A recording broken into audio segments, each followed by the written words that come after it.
الله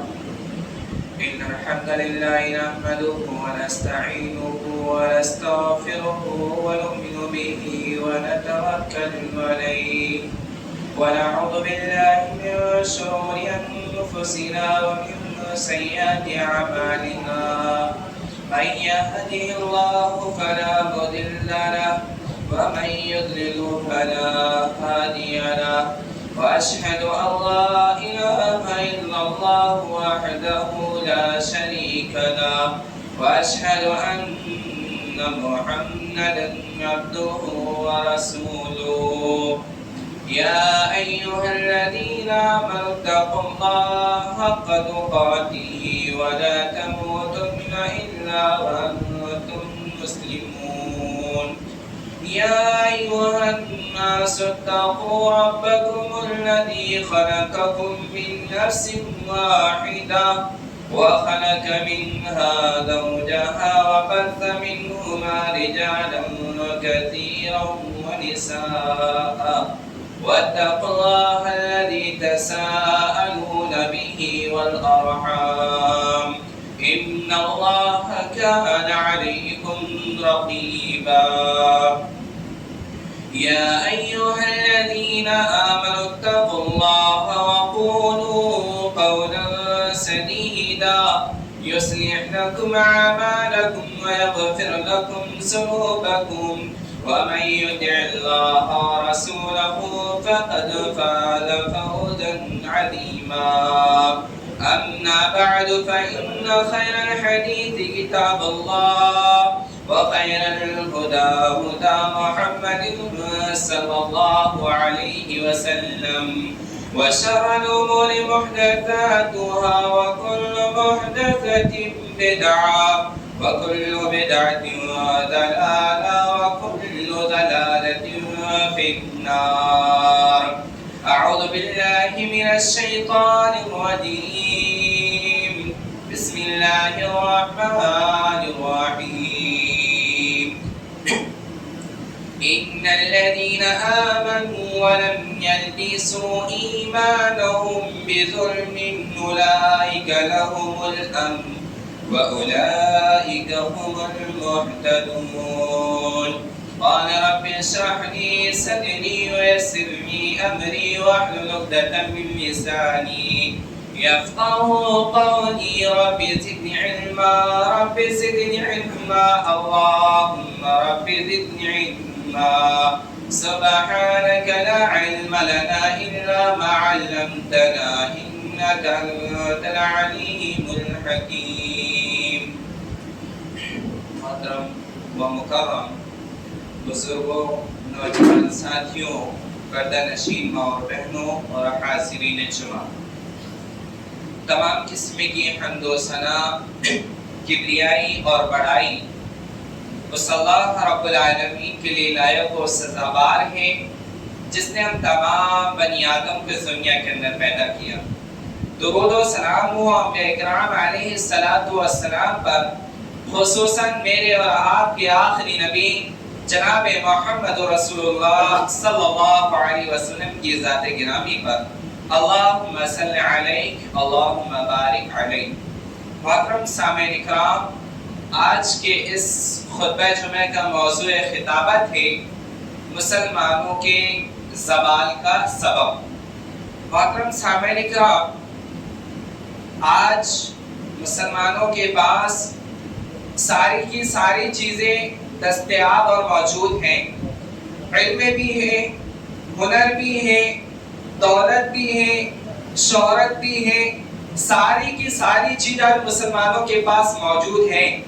لیکن اس کے بعد ہم حالات حاضرہ کا جائزہ لیں ہم اپنے معاشرے کا جائزہ لیں تو مسلمان وہی مسلمان جو علم میں آگے ہیں ہنر میں آگے ہیں عزت میں شہرت میں ساری چیزوں میں آگے ہیں وہی مسلمان آج ذلت اور پستی کا شکار ہو چکا ہے محترم سامعین اکرام مسلمان آج ذلیل و خوار کیوں ہے مسلمان آج پستی کا شکار کیوں ہے اس کی وجوہات کیا ہے اور اس کا سد باب کیا ہے یہ ہم کو جاننا بہت ہی ضروری ہے۔ محترم سامعین کرام، اللہ رب العالمین نے قرآن مجید کے اندر ارشاد فرمایا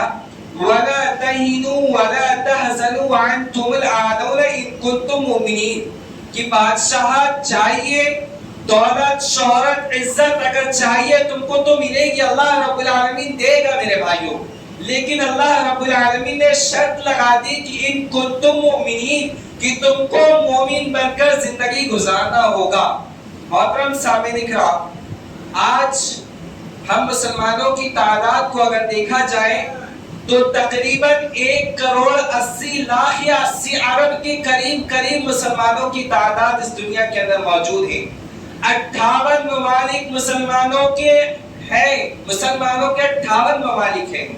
اور جن کے حکمراں بھی مسلمان ہی ہیں، لیکن اس کے بعد بھی آج مسلمان ذلت اور رسوائی کا سامنا کر رہا ہے۔ اس کی وجوہات کیا ہے؟ اس کا سدباب آج ہم انشاءاللہ نکالنے کی کوشش کریں گے۔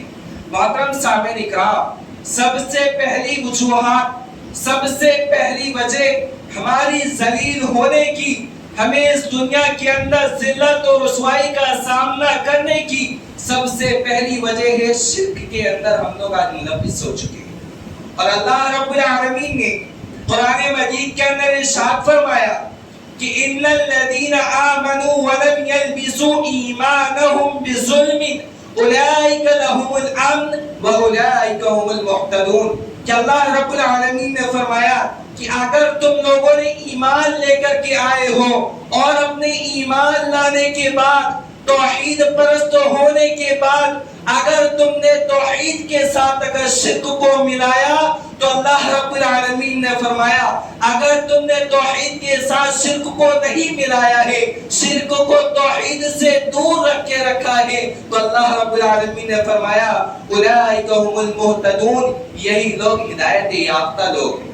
یہی لوگ ہدایت پانے والے ہیں۔ تو معلوم ہوا کہ ہماری ذلت اور رسوائی کا ایک سبب جو ہمارے سامنے نظر آ رہا ہے وہ ہے میرے بھائیو شرک کے اندر ہم ملوث ہو چکے ہیں۔ اور اللہ رب العالمین نے شرک اتنا خطرناک گناہ ہے کہ اللہ رب العالمین نے کبھی بھی اس شرک کو دوسرا نمبر نہیں دیا بلکہ سب سے بڑا گناہ قرار دیا۔ اللہ رب العالمین نے فرمایا ان الشرک لظلم عظیم کہ سب سے بڑا اگر گناہ اللہ رب العالمین کے نزدیک کوئی ہے تو وہ شرک ہے میرے بھائیوں۔ اللہ کے نبی صلی اللہ علیہ وسلم نے فرمایا شرک کی چال چیونٹی کی طرح ہے، الشرک خفیفۃ دبائت نملۃ، اللہ کے نبی صلی اللہ علیہ وسلم نے فرمایا کہ شرک کی جو چال ہے نا وہ چیونٹی کی طرح ہے، اسی لیے اللہ کے نبی صلی اللہ علیہ وسلم نے فرمایا کہ ان الشرک لظلم عظیم، شرک سب سے بڑا گناہ ہے۔ اگر تمہاری زندگی کے اندر اللہ کی وحدانیت کے ساتھ، اللہ کی ربوبیت کے ساتھ، اللہ کے اسماء و صفات کے ساتھ اگر تم نے کسی چیز کو شریک کیا تو اللہ کے نبی صلی اللہ علیہ وسلم نے فرمایا تمہیں ذلیل ہونا پڑے گا، تمہیں رسوائی کا سامنا کرنا پڑے گا۔ کیونکہ میرے بھائیو ہم قرآن کا مطالعہ کریں، ہم قرآن کو اگر سمجھ کر کے پڑھیں تو ہمیں معلوم ہوتا ہے کہ اللہ رب العالمین نے قوم عاد کو، قوم ثمود کو، پچھلی قوموں کو اللہ رب العالمین نے کیوں نیست و نابود کیا، کیوں ہلاکت اور بربادی کا دہنے پر انہیں اللہ رب العالمین نے پہنچایا۔ اگر ہم قرآن کو پڑھیں تو ہمیں معلوم ہوگا کہ یہ بھی شرک کے اندر ملوث تھی، اسی وجہ سے اللہ رب العالمین نے ان کا ٹھکانہ، ان کا انجام ہلاکت اور بربادی کر کے دکھایا ہے۔ محترم سامعین اکرام، ہم سمجھتے ہیں کہ ہم اہل حدیث ہیں،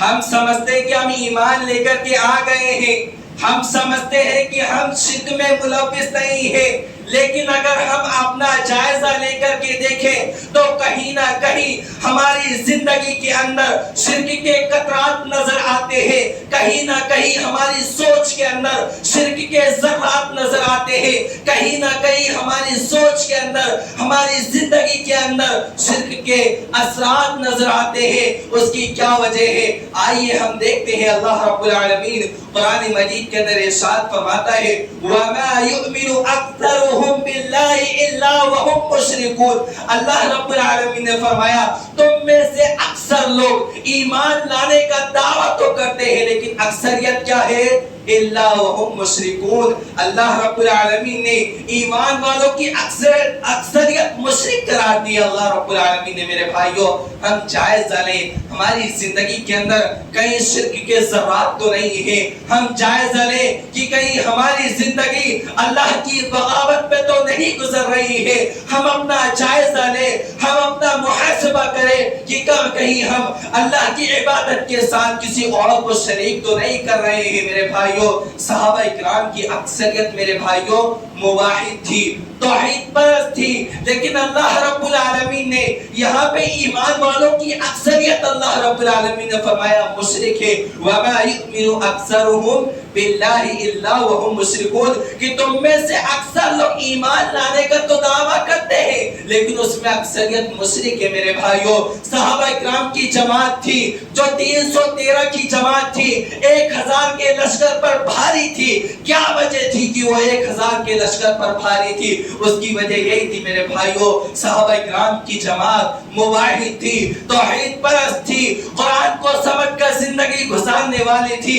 اللہ کو ایک وحدہ لا شریک ماننے والی تھی. تو اللہ رب العالمین نے ان کو ہر میدان کے اندر غلبہ دیا, ہر میدان کے اندر اللہ رب العالمین نے طاقت دی, ہر میدان کے اندر اللہ رب العالمین نے ان کو فتح حاصل کر کے دکھایا. لیکن آج مسلمانوں کی تعداد 1,80,00,000,000 کے قریب ہونے کے باوجود آج مسلمان ذلت و رسوائی کے دہانے پر پہنچ چکا ہے. اس کی وجوہات میرے بھائیوں سب سے پہلی وجہ ہے شرک کے اندر آج ہم ملوث ہو چکے ہیں. ہم سمجھتے ہیں کہ ہماری زندگی کے اندر اگر ذرہ برابر بھی شرک آ جائے تو چل سکتا ہے. میرے بھائی نہیں چل سکتا. مثال کے طور پر اگر ایک انسان کے سامنے پیاس لگی ہو اور اس کے سامنے پانی کا ایک گلاس کا پیالہ اس کے سامنے رکھا جائے اور اس پہ ایک پیشاب کا قطرہ ملا دیا جائے اور اس سے کہا جائے پی, وہ پیے گا نہیں پینے والا. میرے بھائیوں ایسی اگر ہماری زندگی کے اندر شرک کا ایک ذرہ بھی اگر آ گیا, شرک کا ایک قطرہ بھی اگر ہماری زندگی کے اندر آ گیا تو ہماری زندگی کے اندر ہماری زندگی کو ہلاکت اور بربادی کے دہانے پر پہنچانے کے لیے وہ شرک کا ایک قطرہ بھی کافی ہے. میرے بھائیوں ایسی نہیں اللہ رب العالمین نے تمام کے تمام نبیوں کو جب اللہ رب العالمین نے اس دنیا کے اندر بھیجا تھا تو ایک ہی دعوت کو لے کر کے بھیجا تھا کہ اے میری قوم, قال یا قوم اعبدوا اللہ ما لکم من الہ غیرہ, کہ لوگوں ایک اللہ کی عبادت کرنا, اس کے ساتھ کسی کو شریک نہیں کرنا. یہاں تک کہ جناب محمد رسول اللہ صلی اللہ علیہ وسلم کے بارے میں بھی اللہ رب العالمین نے فرمایا کہ قل یا ایھا الناس انی رسول اللہ علیکم جمیعا, اے اللہ کے نبی صلی اللہ علیہ وسلم ہم نے جو آپ کو دنیا کے اندر بھیجا ہے صرف اور صرف اس لیے بھیجا ہے کہ لوگوں کو ایک اللہ کی دعوت دینا اور لوگوں کو شرک سے بچائے رکھنا. ایسی نہیں اللہ رب العالمین نے قرآن مجید کے اندر 7ویں پارے میں 18 کے 18 نبیوں کا ذکر کرنے کے بعد اللہ رب العالمین نے فرمایا اگر ان 18 کے 18 نبیوں میں اگر شرک کا ایک ذرہ نکل جاتا, اگر شرک کا ایک قطرہ نکل جاتا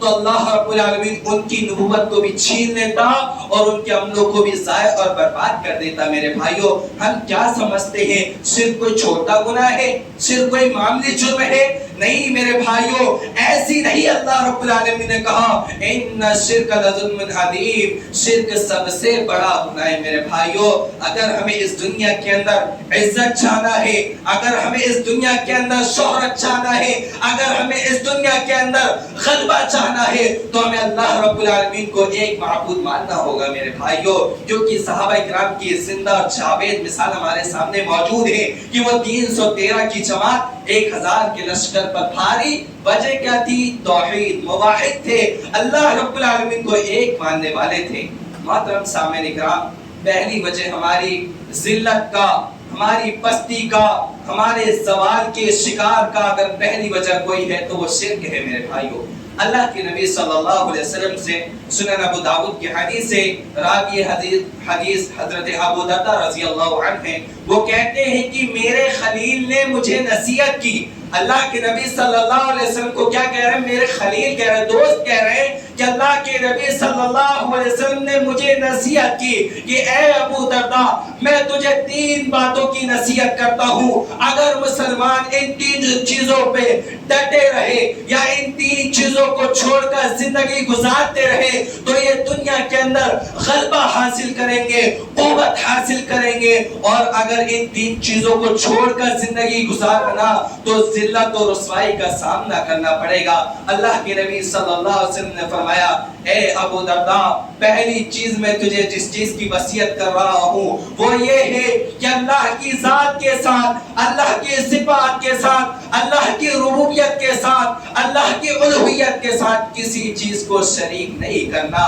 میرے بھائیو، اللہ کی نبی صلی اللہ علیہ وسلم کو اللہ رب العالمین نے اختیارات دیے تھے۔ اللہ رب العالمین نے جب اس دنیا کے اندر نبیوں کو مبعوث فرمایا تو اللہ رب العالمین نے تمام کے تمام نبی کو اللہ رب العالمین نے ایک دعا دے کر کے بھیجا تھا کہ مصیبت میں آؤ گے، پریشانی کے وقت میں آؤ گے، جب بھی تم دعا کو مانگو گے تو تمہاری دعا قبول کی جائے گی، تمہاری دعا کو قبول کی جائے گی، تمہاری دعا کو رد نہیں کیا جائے گا۔ اے ابو درداء اللہ رب العالمین نے مجھے بہت 3 اللہ رب العالمین نے مجھے اختیارات دیے تھے۔ ایک اختیار اللہ رب العالمین نے مجھے یہ دیا تھا کہ اللہ کے نبی صلی اللہ علیہ وسلم آپ دنیا کے اندر جو چاہے مانگ لینا، ایک دعا کر لینا، اللہ تمہاری دعا کو قبول کر لے گا۔ دوسری دعا اللہ کے نبی صلی اللہ علیہ وسلم سے کہا کہ اے اللہ کے نبی صلی اللہ علیہ وسلم حضرت انس رضی اللہ عنہ سے کہتے ہیں کہ مجھے اللہ رب العالمین نے 3 اختیارات دیے ہیں،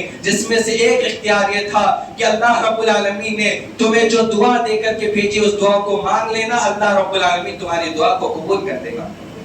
دوسرا اختیار اللہ رب العالمین نے مجھے جو دیا ہے کل قیامت کے دن اپنی آدھی امت کو جنت پر لے کر کے چلا جانا۔ اللہ کے نبی صلی اللہ علیہ وسلم کو تیسرا اختیارات دیا تھا کہ کل قیامت کے دن تم اپنی امت کے لیے سفارش کی دعا کرنا۔ اللہ کے نبی صلی اللہ علیہ وسلم اپنی آنکھوں سے زاروں قطار آنسو بہا رہے ہیں اور حضرت انس رضی اللہ عنہ سے کہتے ہیں کہ انس تمام کے تمام نبیوں نے اپنی دعاؤں کو مانگنے میں جلدی کر لی، تمام کے تمام نبیوں نے اپنی دعا کو مانگ لی اللہ رب العالمین سے۔ اے انس رضی اللہ عنہ سنو، مجھے اللہ رب العالمین نے بھی ایک اختیارات دیا تھا، ایک موقع دنیا کے اندر دیا تھا، میرے اوپر اللہ رب العالمین نے ایک اختیارات دیا تھا، میرے اوپر اس دنیا کے اندر کیا کیا مصیبتیں نہیں آئی۔ مجھے پاگل کہا گیا، مجھے مجنون کہا گیا، مجھے دیوانہ کہا گیا، مجھے مارا گیا، میری بیٹی کو میرے سامنے مارا گیا، میری اولاد کو میرے سامنے شہید کر دیا گیا، میرے صحابہ کو قتل کر دیا گیا میرے سامنے۔ اے انس رضی اللہ عنہ میں نے تمام کی تمام مشکلات کو، تمام کی تمام پریشانیوں کو صرف اور صرف اپنی امت کے لیے جھیلتا رہا، اپنی امت کے لیے برداشت کرتا رہا۔ میری بی بی حضرت خدیجہ کہتی تھی کہ اللہ کے نبی صلی اللہ علیہ وسلم آپ دعا کیوں نہیں کرتے؟ آپ کا بیٹا انتقال کر گیا ہے، آپ مانگیے اللہ آپ کو دوسری اولاد دے سکتا ہے۔ لیکن اللہ کے نبی صلی اللہ علیہ وسلم کہتے ہیں مجھے طائف کی وادی میں پتھر بھی مارے گئے لیکن میں نے نہیں مانگا اللہ رب العالمین سے دعا۔ کیوں نہیں مانگا؟ کیونکہ کل قیامت کے دن میں اپنی امت کے لیے سفارش کروں گا، اس لیے میں نے اپنی اس دعا کو بچا کر کے رکھا ہے، اور میری اس دعا کے اندر ہر وہ شخص شامل ہوگا جس نے اللہ کے ساتھ کسی کو شریک نہیں کیا ہو۔ میرے بھائیو، شرک بہت ہی خطرناک جرم ہے، اسی لیے آج مسلمان ذلت اور رسوائی کا شکار ہو چکے ہیں۔ دوسری وصیت اللہ کے نبی صلی اللہ علیہ وسلم نے حضرت ابو درداء سے فرمائی کہ اے ابو درداء پہلی نصیحت تو اللہ کے ساتھ کسی کو شریک نہیں کرنا۔ دوسری وصیت اللہ کے نبی صلی اللہ علیہ وسلم نے فرمائی اے ابو درداء تو 5 وقت کی نمازوں کو بجماعت ادا کرنا۔ آج مسلمانوں کی اکثریت اس سے بھی بہت دور ہے میرے بھائیوں۔ جب مسلمانوں کی اکثریت شرک میں ملوث ہے، جب مسلمانوں کی اکثریت 5 وقت کی جو نمازیں فرض کی گئی ہے اسے بجماعت ادا نہیں کر سکتی، تو میرے بھائیوں ایک بار اپنے حالات کا جائزہ لے کر کے دیکھو نا، کیا ہمیں ذلت اور رسوائی کا سامنا نہیں کرنا پڑے گا تو کیا کرنا پڑے گا؟ ہمیں ذلیل نہیں کیا جائے گا تو کیا کیا جائے گا؟ ہمیں رسوا نہیں کیا جائے گا تو کیا کیا جائے گا؟ کہ اللہ کے ہمارے اوپر رحمت برسیں گی نہیں برسنے والی میرے جماعتوں سے نماز میں آج ہم سب سے پیچھے میرے بھائیوں اللہ کے نبی صلی اللہ علیہ وسلم کے سامنے ایک آدمی کا ذکر کیا گیا مسلم شریف کی روایت ہے اللہ کے نبی صلی اللہ علیہ وسلم کے پاس ایک آدمی کا ذکر کیا گیا کہ فجر کی نماز بھی چھوڑ دیا ظہر کی عصر کی مغرب کی پانچوں وقت کی نماز کو چھوڑ دیا اللہ کے نبی صلی اللہ علیہ وسلم کے سامنے اس آدمی کا ذکر کیا گیا اللہ کے نبی صلی اللہ علیہ وسلم کہتے ہیں بعد الشیطان فی حزنہ کہ اللہ کے نبی صلی اللہ علیہ وسلم نے فرمایا اس آدمی کے کان میں شیطان نے پیشاب کر دیا ہے کیا کر دیا پیشاب کر دیا کیونکہ فجر کی نماز چھوڑا عصر چھوڑا ظہر مغرب عشاء تمام کی تمام نمازوں کو چھوڑ دیا اور سوتا رہا اللہ کے نبی کے پاس ذکر کیا گیا اللہ کے نبی صلی اللہ علیہ وسلم نے فرمایا بعد الشیطان فی حزنہ شیطان نے اس کے کان میں پیشاب کر دیا میرے بھائیو آج اگر ایک چھوٹا سا بچہ اگر ہمارے کپڑے میں پیشاب کر دے یا ماں کی گود میں پیشاب کر دے تو ماں بھی اس بچے کے پیشاب کے قطرات کو پانی سے دھلتی ہے میرے بھائیوں آج ہم اپنا جائزہ لے کر کے دیکھیں کہ نہ جانے کتنی فجر کی نمازیں کتنی جماعتوں سے نمازیں ہماری چھوٹ رہی ہے کیا کبھی ہم نے محاسبہ کیا کہ ہمارے کان کے اندر سب سے خبیث چیز سب سے بدترین چیز ابلیس جس کو اللہ رب العالمین نے دھتکار کر کے بھیجا ہے اس خبیث ہمارے کان کے اندر روزانہ پیشاب کر دیتا ہے اور ہم سمجھتے ہیں پاک و صاف ہے ہم سمجھتے بڑے صاف ستھرے ہیں سوچو اپنا محاسبہ کرو کہ ماں اگر بچے کا پیشاب لگ جاتا ہے تو اس کو بھی دھل لیتی ہے اور ہم لوگ روزانہ شیطان کے پیشاب کو اپنے کانوں کے اندر لے کر کے گھومتے پھرتے ہیں اور سمجھتے مواحد ہے توحید پرست ہیں اللہ کی عبادت گزار کرنے والے ہیں میرے بھائیوں بتاؤ جب ہم 5 وقت کی نمازیں باجماعت ادا نہیں کر سکتے تو کیا ہمارے پر اللہ کی رحمتیں برسیں گی ہمیں ذلیل و رسوا نہیں کیا جائے گا ہمارے اوپر ظلمتوں کے پہاڑ نہیں توڑے جائیں گے ہمیں مارا نہیں جائے گا ہمیں ستایا نہیں جائے گا بالکل ستایا جائے گا تم کو کیونکہ اللہ رب العالمین نے فرمایا پچھلی قوموں کے حالات اٹھا کر کے دیکھو وَلَا تَهِنُوا وَلَا تَحْزَنُوا وَأَنْتُمُ الْأَعْلَوْنَ إِن كُنتُم مُؤْمِنِينَ اگر مومن بن کر زندگی گزارو گے نا تو 313 بھی رہو گے تو پوری دنیا کے اندر غلبت اور قوت اور طاقت تمہاری ہے کسی اور کی نہیں رہے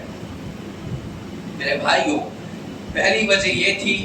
کہ ہم شرک میں ملوث ہیں اسی لیے آج ہم سوال کے شکار ہو چکے ہیں دوسری وجہ کیا ہے میرے بھائیوں سوال کے شکار کی میں نے 2 چیزیں آپ کو بتا دیا ایک چیز بتانا رہ گیا کہ پہلے اللہ کے نبی صلی اللہ علیہ وسلم نے حضرت ابو درداء رضی اللہ عنہ سے بیان کیا کہ شرک نہیں کرنا اللہ کے ساتھ کسی کو شریک نہیں کرنا دوسری 5 وقت کی نمازیں بجماعت ادا کرنا اور تیسری اللہ کے نبی صلی اللہ علیہ وسلم نے فرمایا شراب نوشی سے ہمیشہ بچے رہیں آج دیکھ لیجئے حالات بیان کرنے کی ضرورت نہیں ہے ہم اپنی آنکھوں سے دیکھ رہے ہیں جہاں شراب کے اڈے نہیں تھے آج وہاں پہ بھی شراب کے اڈے کھل چکے ہیں میرے بھائیوں جب میرے بھائیوں ظلمتوں کا اور اللہ کی گناہوں کے انبار جب جگہ جگہ کھل جائیں گے نا تو مسلمان ذلت اور پستی کا شکار ہوں گے اللہ کے نبی صلی اللہ علیہ وسلم نے فرمایا تھا ابو درداء یہ 3 بیماری ایسی ہے اگر تم ان 3 بیماریوں سے بچ کر کے رہے نا تو اللہ رب العالمین تمہیں غلبت دے گا قوت دے گا اور طاقت بھی عطا کرے گا یہ 3 چیزوں سے میرے بھائیوں ہمیشہ ہمیں بچ کر کے رہنا ہے اور اللہ کے نبی صلی اللہ علیہ وسلم نے جن چیزوں کو کرنے کو کہا ہے اسے بالکل عمل کرنا ہے میرے بھائیوں دوسری وجہ ہماری ذلت کا ہمارے زوال کا قرآن سے دوری میرے بھائیوں ہم قرآن کو تو پڑھتے ہیں لیکن سمجھتے نہیں ہیں اسی لیے ڈاکٹر شنکر دیال شرما نے مسلمانوں کے بارے میں کیا کہا ہے کہ انسان یہ قرآن جو ہے میرے بھائیوں آج ہم نے اس کو تاقوں کی زینت بنا دیا ڈاکٹر شنکر دیال شرما کیا کہتے ہیں کہ عمل کی کتاب تھی دعا کی بنا دیا یہ قرآن عمل کی کتاب ہے آج ہم نے اس کو کائے کی کتاب بنا دیا دعا کی جھاڑ پھونک کی کتاب بنا دی کیا عمل کی کتاب تھی دعا کی بنا دیا سمجھنے کی کتاب تھی پڑھنے کی بنا دیا کیسے پڑھنے کی بنا دیا قرآن خانی میں اس میں اس کو پڑھنے کی کتاب بنا دیا عمل کی کتاب تھی دعا کی بنا دیا سمجھنے کی کتاب تھی پڑھنے کی بنا دیا زندوں کا دستور تھا مردوں کا منصور بنا دیا